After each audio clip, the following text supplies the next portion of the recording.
Hola, buenos días para todas y todos, ¿cómo están? Espero que estén teniendo un lindo martes. También espero que esto del aislamiento y el encierro los esté tratando de la mejor manera posible. La verdad es que tratar de llevar y sostener encuentros y conectarnos con los contenidos que tenemos que enseñar y aprender en este momento resulta todo un desafío. En esta clase, la clase número 3, vamos a centrar la mirada en los marcos legales que van a ir permitiendo la emergencia y la consolidación de un sistema educativo en manos de un Estado nacional. Estado nacional que por su parte hemos visto con anterioridad en los desarrollos cómo fue dándose a través de distintos procesos de disputas, de luchas entre los actores sociales y que van a permitirnos entender por qué hablamos de un Estado con las características de la oligarquía liberal que en este momento se pudo imponer en cuanto a sus ideas. La clase de hoy está organizada en base a dos obras. Una, la de Graciela Frigerio, ¿Qué pasó en la educación argentina desde la conquista hasta el menemismo? No se preocupen que no les voy a dar todo el libro, simplemente yo tomo ideas centrales de esta obra. Y de Daniel Filmus, Estado, Sociedad y Educación en la Argentina de fin de siglo, sobre todo lo que respecta a la caracterización y recuperar algunos aspectos que nos permitan entender de qué hablamos cuando hablamos del Estado liberal. Para empezar, quiero que sepan que acompaño el video con una clase un poquito más extensa por escrito. En esa clase yo comienzo recuperando lo último que vimos, que es la existencia de ciertas corrientes y tradiciones en cuanto a la educación desde las épocas de la conquista hasta más o menos 1850, que va a ser el momento donde se va a generar un consenso entre los distintos actores que estaban participando del proceso de emergencia y consolidación del Estado Nacional en que la educación tenía que ser un asunto de Estado. ¿Sí? Van a encontrarse con un cuadro y a partir de ese cuadro algunas preguntas. Bueno, bien, ahora tenemos una Constitución Nacional sancionada en 1853 que representa el acuerdo de las distintas provincias del territorio nacional en torno a la organización de la vida y los derechos para todos y todas los ciudadanos del territorio argentino. Genial, la educación es un derecho, por lo tanto, porque está reconocida en el artículo 14, algo así, pero no tan así, ¿sí? El artículo 5 de la Constitución de 1853 permite a las provincias, o mejor dicho, establece que las provincias tienen la potestad de organizar sus constituciones enmarcadas en la Constitución Nacional, y además tienen que dedicarse a garantizar la educación primaria. En el artículo 14 se reconoce el derecho a enseñar y aprender. El artículo 14 es el artículo de los derechos, ¿sí? La educación es reconocida como un derecho, la enseñanza y el aprendizaje es reconocido como un derecho, y en el artículo 67 se establece que el Congreso tiene como responsabilidad para, justamente aportar al progreso y a la ilustración. Dos palabras que nos van a dar la clave para entender con qué características se arma este sistema educativo nacional, dictando planes de instrucción general, ¿sí? Como sabemos, dentro del proceso como veníamos viendo, el proceso de conformación del Estado Nacional significó disputas entre el federalismo y los unitarios. Esta es una discusión que va a prevalecer y va a permanecer a lo largo del tiempo. Es importante que nosotros podamos entender que a través de la historia la pretensión unitaria y centralista con la que Buenos Aires se manejó en distintos momentos de la historia va a continuar así durante muchísimos años más. Este es el caso de la redacción de la Constitución de 1853, porque la posición que va a ser la dominante va a ser la de Buenos Aires. Buenos Aires va a terminar marcando las características de la política educativa nacional, siempre traccionando en función de una provincia que poseía un puerto que poseía aduanas y que van a permitirnos entender por qué los intereses de esta oligarquía liberal van a expresarse en la organización del sistema educativo, empezando por el nivel medio. La concepción con la que se va a estructurar el sistema educativo a partir del nivel medio, a partir de la organización de las distintas experiencias educativas que, como dije, estaban dando vuelta, está basada en las ideas de Bernardino Rivadavia y Bartolomé Mitre. Ambos poseían una percepción o una noción del Estado absolutista, tal y como lo desarrolló Napoleón Bonaparte. Esta propuesta napoleónica del Estado consistía en pensar el Estado y todas las instituciones en torno al Estado en función de una organización piramidal. Mi triángulo. ¿Esto qué quiere decir? Que hay una base sobre la cual descansa un montón de trabajo para garantizar los privilegios de quienes están acá arriba en la punta de la pirámide. ¿Y quiénes van a estar arriba en la punta de la pirámide? Bueno, justamente esa élite ubicada en las grandes capitales, a la que se le reconoce una élite que además es perteneciente a la oligarquía, a las familias más tradicionales, a las familias más criollas, élite dentro de la que se deja fuera cualquier otro tipo de población, tales como los indios, los gauchos, los negros y por supuesto las mujeres. Las mujeres vamos a estar excluidas de todo este proyecto educativo a nivel nacional, por lo menos hasta la sanción de la ley 1420. Por hoy solo vamos a avanzar en la explicación de la estructura que va a tener el sistema educativo en el nivel secundario, ¿sí? Entonces, ya habíamos dicho que la Constitución Nacional de 1853 reconoce 3 artículos que son fundamentales para entender la educación. El artículo 5, que le dice a las provincias, bueno, ustedes tienen que organizar la educación de nivel primario, el artículo 14 que reconoce el derecho a enseñar y aprender y el artículo 67 que le da al Congreso la potestad de escribir los planes de estudio sobre los cuales se va a organizar la formación. En este caso, la formación, para entender la formación de la educación de nivel medio, tenemos que remitirnos 10 años posteriores a la sanción de la Constitución de 1853. En 1862, Bartolomé Mitre llega a la presidencia y va a permanecer en ella hasta 1868. Él va a tener como ministro de gobierno a Domingo Faustino Sarmiento, un personaje, el maestro de la patria. En esta clase no nos vamos a dedicar a explorar un poco más las características y las ideas con las que Sarmiento pensaba la educación. Simplemente vamos a decir que, les voy a decir, mejor dicho, que Sarmiento y Mitre tenían un consenso en relación a el rol que el Estado debía cumplir garantizando la escolaridad. Sin embargo, Sarmiento estaba pensando en la escolaridad de nivel primario y Mitre estaba pensando en la escolaridad de nivel medio.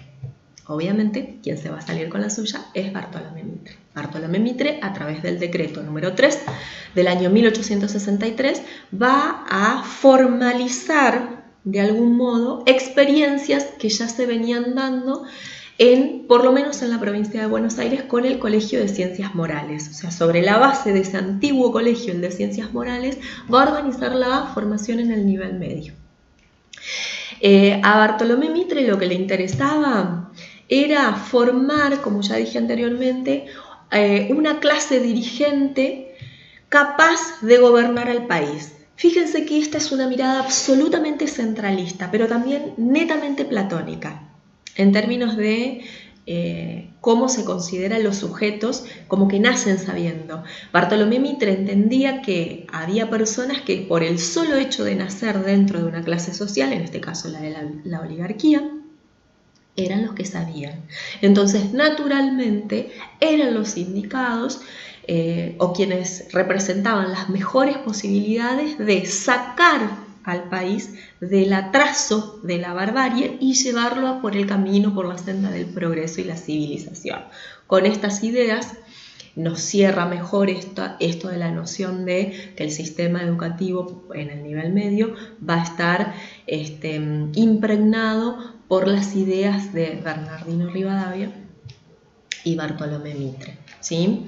Mitre va a un poco dejar que las provincias se hagan cargo de la escolaridad primaria, pero va a centrar él en su carácter de presidente, todo lo que significa la responsabilidad por la organización y la puesta en marcha del nivel medio. Y esto se ve en esta norma, que no es una ley. Un decreto tiene un rango minoritario, es decir, expresa la potestad de un presidente de poner en marcha algo, en este caso la educación de nivel medio. Bueno, ¿qué va a pasar con la educación de nivel medio? Sobre esta base que dijimos, los colegios nacionales van a empezar a tener presencia en las distintas capitales de las provincias. Catamarca, Tucumán, Santa Fe, Mendoza, Santiago del Estero, Córdoba, van a abrir en sus capitales colegios de educación secundaria que va a estar orientada a la formación de varones que provenían de una clase particular. No todos los varones en edad escolar, ¿sí? Sino solo aquellos que representaban a esta élite terrateniente. Entonces, los planes de estudio van a estar fundamentalmente basados en las humanidades, entendiendo que éstas ofrecen la base óptima para proseguir estudios superiores. ¿Dónde? En las universidades. ¿Qué se estudiaba en las universidades? Bueno, básicamente las universidades se destacaban por la formación en Derecho y Medicina.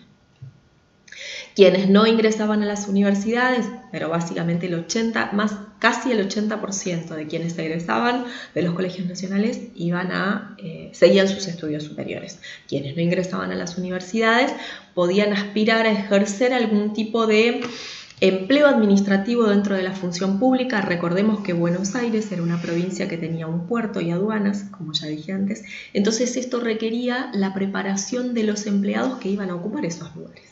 Es decir, tenían que saber leer y escribir, tenían que saber interpretar todos los plexos normativos que permitían organizar el trabajo dentro de la aduana, de los puertos, de los juzgados de paz, del comercio. Entonces, tenían que tener una preparación un poco distinta, tenían que pasar por la escuela los iba a formar para este tipo de empleos. O sea, empleados del Estado. Y esto explica cómo, de manera predominante, la escuela, los colegios nacionales, los colegios en esa época se centraron en su mayoría en la formación de un sujeto capaz de establecer liderazgos políticos. El Colegio Nacional descuidó la formación práctica, es decir, descuidó la formación de la mano de obra. No porque no esté dentro de los intereses de la burguesía, de la oligarquía que en ese momento estaba gobernando el país, sino simplemente que era un interés minoritario. La mayor parte de esa oligarquía soñaba con un país lleno de estancias, es decir, un país cuya base económica esté organizada sobre la producción primaria. No así de completar la producción primaria con el agregado de valor que le puede dar la industrialización. Entonces esto va a explicar cómo los colegios nacionales se centraron más en la formación humanística y no tanto en la formación práctica de mano de obra que después iba a ocupar algún lugar dentro de la industria que además podría organizarse a partir de el cobijo de un Estado que tomase eso como interés, ¿sí? La organización de la industria a nivel nacional. Entonces, como dijimos, la educación de nivel medio estaba orientada hacia una determinada élite, varones de una determinada élite, hijos de las clases dirigentes, ubicados en las capitales. La curiosidad era que el Colegio Nacional tenía una beca a partir de la cual podría cubrir los estudios de 2 personas o 3 pobres, como un modo de decir, bueno, la educación en realidad es para todas y todos. Sin embargo, bueno, este era un ardid un poco mentiroso porque para ir al Colegio Nacional había que desplazarse a las capitales de provincia, había que vivir en ese lugar. Eso significaba más o menos lo que significa hoy hacer el nivel superior. vivir en un lugar donde uno no vive, pagar alquiler, etcétera, etcétera, y para eso hay que tener medios. Entonces vemos cómo esta pretensión de que la educación es un derecho para todos en realidad no se va a cumplir, por lo menos no en esta etapa, no en este momento. Y además, todo esto que vine diciendo nos permite entender la hipótesis con la que se entiende que se organizaba el nivel medio o el sistema educativo en su totalidad. El nivel medio y el sistema educativo en su totalidad, al menos en esta etapa fundacional.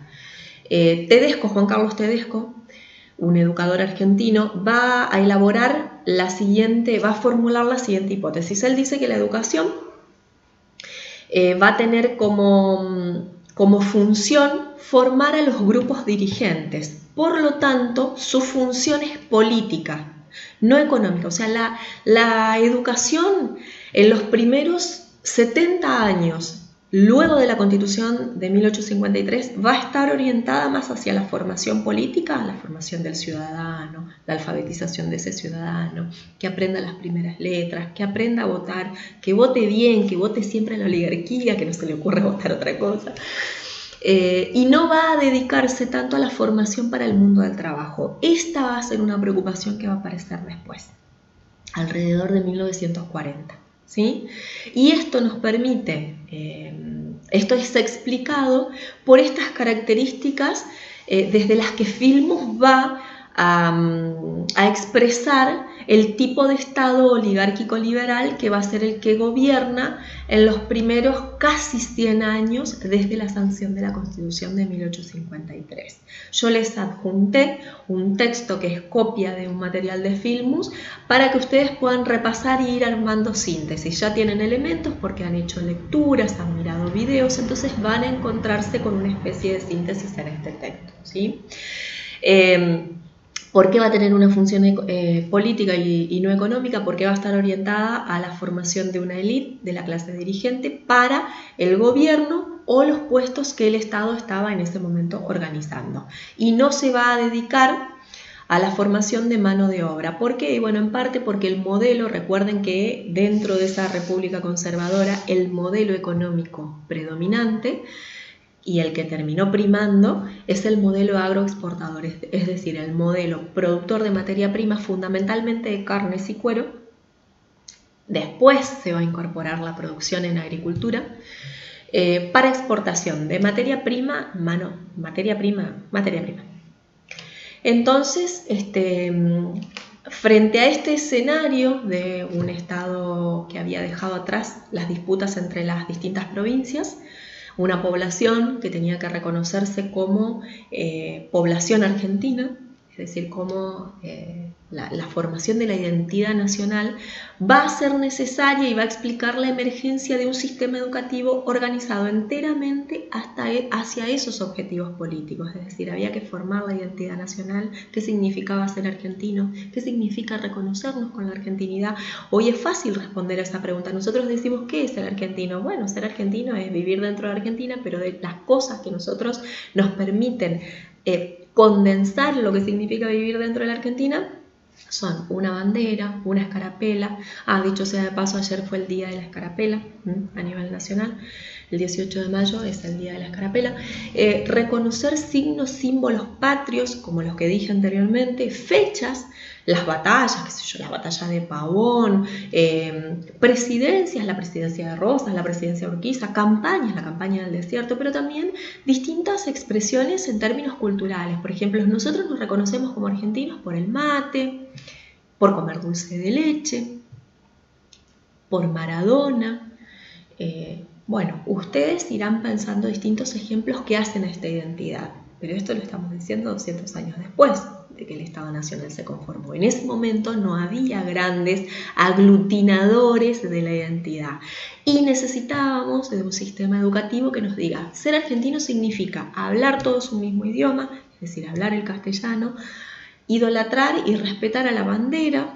Para eso se la va a izar, se va a cantar el himno, llevar la insignia, la escarapela, saber que hay fechas que son patrias porque representan parte de la lucha en la conformación de este Estado Nacional. Por eso conmemoramos el 9 de julio, julio, el 25 de mayo, el 17 de agosto y otras fechas que ustedes irán recordando, ¿sí? Entonces, en ese momento la función de la educación era política, había que formar esa esencia de lo que significaba la nacionalidad. No por nada, cuando nosotros pensamos en tradiciones, evocamos tradiciones además vinculadas a ese modelo agroexportador. La doma, el folclore, el llevar botas, el comer asado, ¡bien! ¡Qué rico el asado! Y esto es gracias, nosotros lo hacemos hoy gracias a que tuvimos un sistema educativo organizado por un Estado preocupado en conseguir esta homogeneidad. ¿Y por qué había que conseguirla? Bueno, porque era un Estado que también estaba promoviendo la inmigración y resulta que con la inmigración venían personas que vivían en otros países y vivir en otros países significaba hablar otro idioma, tener otra cultura, reconocer otra bandera. Entonces la escuela se iba a dedicar a homogeneizar esto. En este momento, esto en términos generales, pero en este momento, 1863, aparece la educación secundaria. 1853, la Constitución Nacional garantiza la educación como derecho y garantiza que el Estado se va a encargar de hacer cumplir ese derecho. Después, en la próxima clase, vamos a mirar quiénes son los actores, cuáles serán sus ideas y cómo se va a ir estructurando la formación de docentes con la creación de la Escuela Normal de Paraná y la aparición del nivel primario con la Ley 1420. No lo quiero hacer todo en una clase porque no tiene sentido sintetizar tanto, ¿sí? Me estaba olvidando de algo. En toda la organización de los planes de formación de los colegios nacionales, en 1863-1864, en el momento inicial, la educación física como espacio curricular todavía no va a aparecer en los planes de estudio. La aparición de la educación física en la currícula de este sistema educativo se va a dar con posterioridad y va a ser más cerca a 1884 con la sanción de la Ley 1420.